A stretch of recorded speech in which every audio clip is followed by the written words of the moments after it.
It's time for another episode of ETS TechTalk.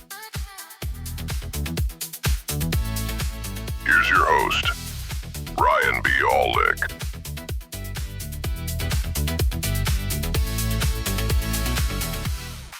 Hey everyone, welcome back to another episode of ETS Tech Talk. I'm Ryan Bialek, and of course, we're on this AI journey together, this podcast journey together. Today and every day, I want to help your organization figure out AI and actually adopt it. Now, one of the most common early pit stops in that journey, of course, is prompt engineering. And if you already joined us for the beer episode, well, I hate to break it to you, the food analogies, the food metaphors, they're not stopping today. Today, we're going to make a peanut butter and jelly sandwich. And now, don't fall off of your chair laughing. We're going to bring it right around and talk about AI prompts. Now, I know what you're thinking. Ryan, prompting is basic. Prompting is boring. Skip ahead to the good stuff, man. But here's the problem.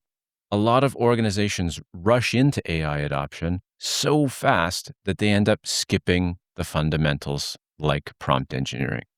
They want the magic. They want the value.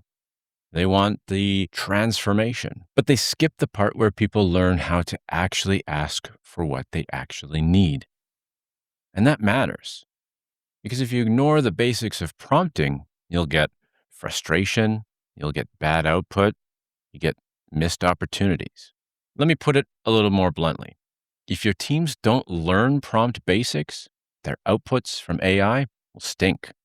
They'll get annoyed, they'll stop using the tool, and guess what happens to your investment in Copilot licensing?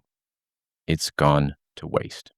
So today's episode is about getting better results from AI without becoming a prompt wizard. Of course, we focus on Copilot, but this could be any enterprise AI that you have your hands on. This episode, of course, is pragmatic, it's hands-on, and yes, we may even debate the virtues of smooth versus chunky. Now, you've probably seen a familiar classroom exercise, maybe even gone through it yourself in your younger years. Somebody asks a group to write instructions, say, for making a peanut butter and jelly sandwich. Then the teacher or the instructor follows those instructions exactly. And more often than not, the result looks like a crime scene, but it's funny and it's true. And here's the secret sauce. If you leave out details, you're not going to get a sandwich. You're going to get chaos. So here's my version. I've got bread. I've got some peanut butter, some jelly, a plate. I wish I have a knife because this is going to get messy. And I'm going to read out some instructions to you and think of this as the way AI reads a prompt. Literally, no deep thought, no mind reading, just obedient compliance. I feel like I should roll up my sleeves, but we're going to take a gamble on this one. If you're listening to the audio, just imagine all the sights and cells. Step 1, get bread, get peanut butter, and jelly. Here we go. We've got those things. Step 2, put the bread flat. Well, it doesn't say to take 2 slices out of the bag or anything. So I guess I'm flattening the entire loaf inside the bag. Congratulations, we've just invented bread jerky. Step 3, spread jelly on the bread. All right. Well, we never took the bread out of the bag, but oh well. I wish I had a knife for this part, but there we go. Nonetheless, spreading the jelly on the bread like I'm refinishing a patio table. And step 4, put peanut butter on the other side. Give that a flip, and let's get into the peanut butter here. All right. And smearing that pancake with the peanut butter on the other side of the bag. Now, this is a lot less PB&J sandwich and a lot more modern art installation, but you get the point. When the instructions are vague, the results can be wildly different from what you intended. Also, I need to go wash my hands. So here's the part that actually matters for your workday. AI tools can be like this on their worst day. They do not know what you mean, but they follow what you wrote.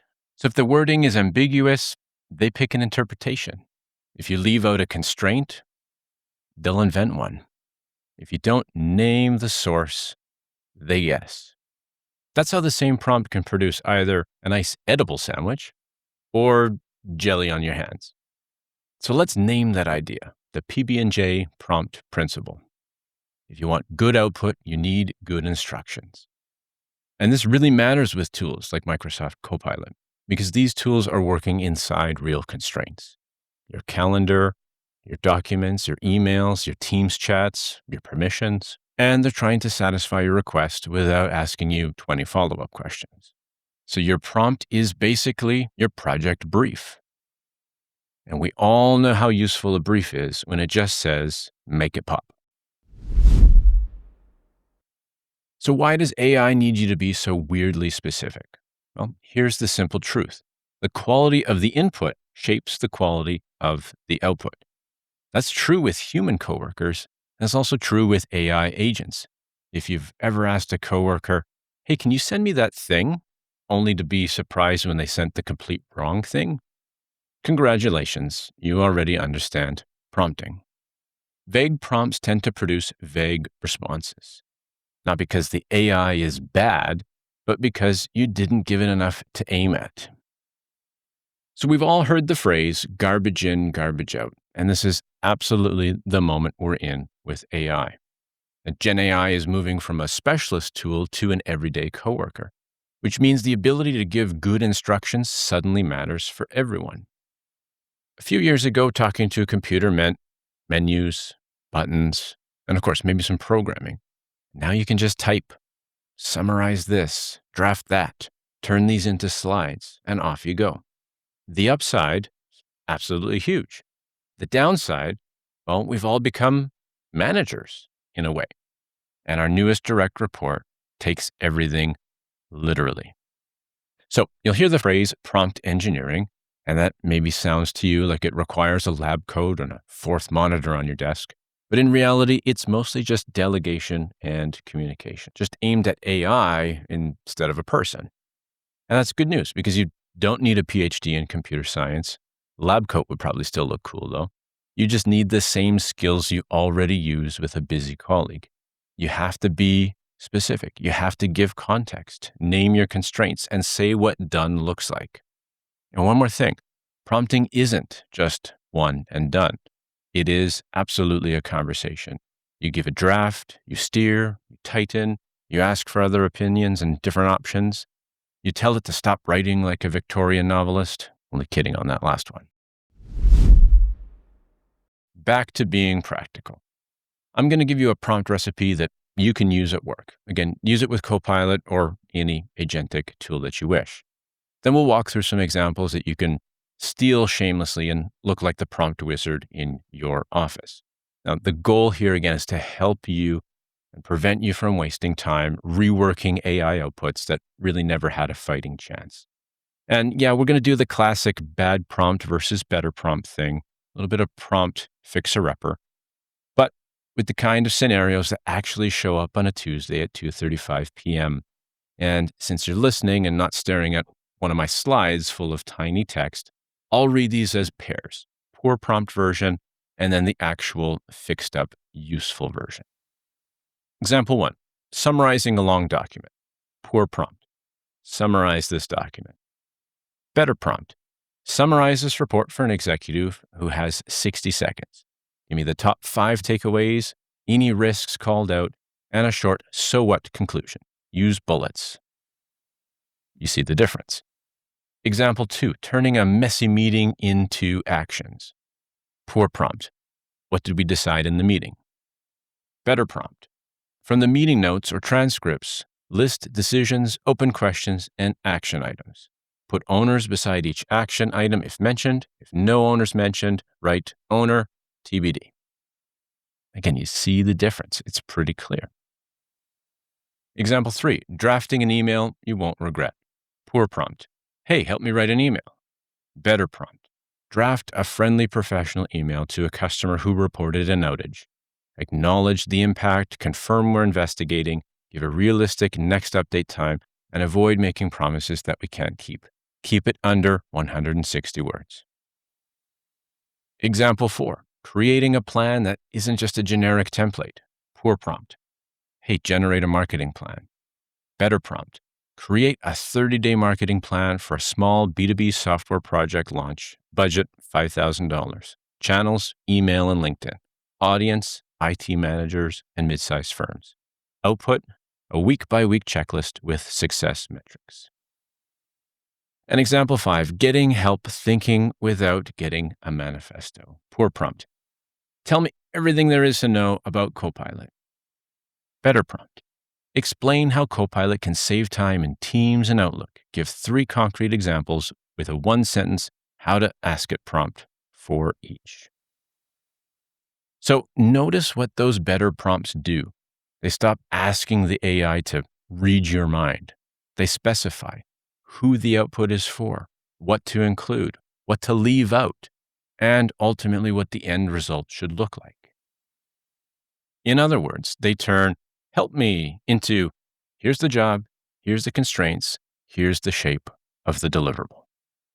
That's why the output becomes usable instead of babysittable. Here's a framework you can keep in your head. Write it down, put it on a sticky note. I call it GCFS, Goal, Context, Format, Source. Yes, it sounds like a government program, but no, you don't need to fill out any paperwork in triplicate. Let's look at goal. What do you want the AI to do for you? Summarize, draft, rewrite, brainstorm, compare, extract action items. We could go on. Context. This is the key. This is the good stuff. What background does the AI need so it doesn't have to guess? Who is this for? What is the scenario? What are the constraints? What does good look like?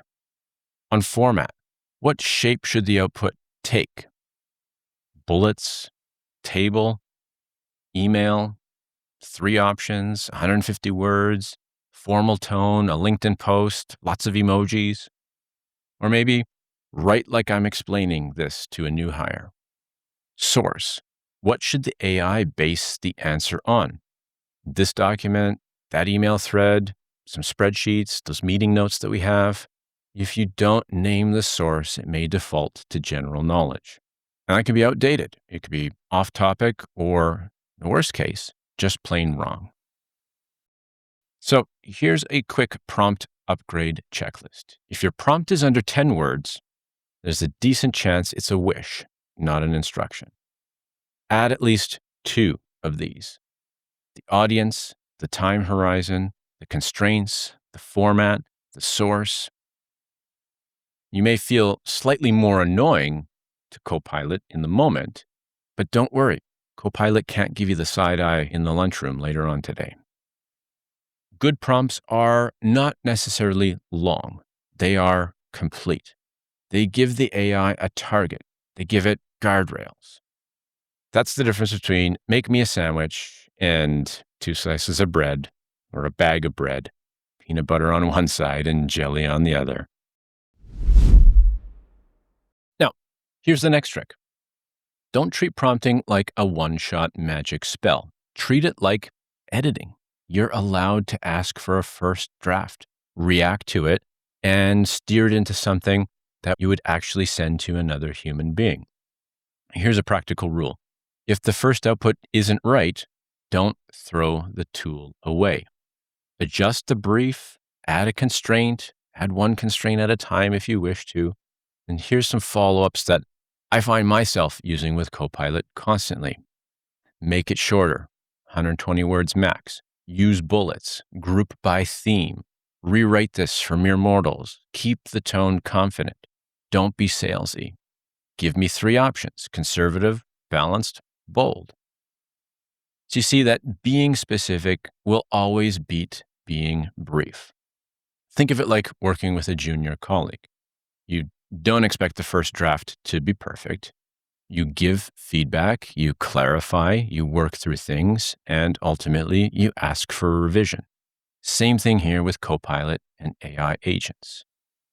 This is where these tools will actually shine because they remember the thread of the conversation, so you can keep refining while keeping everything in context. But here's the gotcha. Do not confuse a confident sounding draft with a correct draft. You still review it. You still apply human judgment. AI's fast. It's not automatically right. Now, let's bring this back to your organization. Maybe you have some users with Microsoft 365 Copilot licenses. Maybe you're still figuring out Copilot chat.